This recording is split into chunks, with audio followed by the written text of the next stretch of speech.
தங்கம் இத்தனை வருஷத்துல கடந்து வந்த பாதையை பார்க்கலாமா? 1920ல் ஒரு பவுன் தங்கம் 21 ரூபாய், 1961ல் 104 ரூபாய், 1978ல் 602 ரூபாய், 1980ல்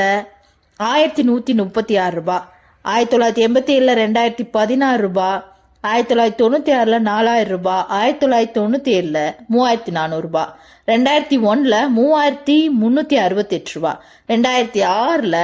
7016 ரூபாய், 2008ல் 10048 ரூபாய், 2010ல் 15488 ரூபாய், 2011ல் 22104 ரூபாய், 2012ல் 25600 ரூபாய், 2015ல் 21424 ரூபாய்,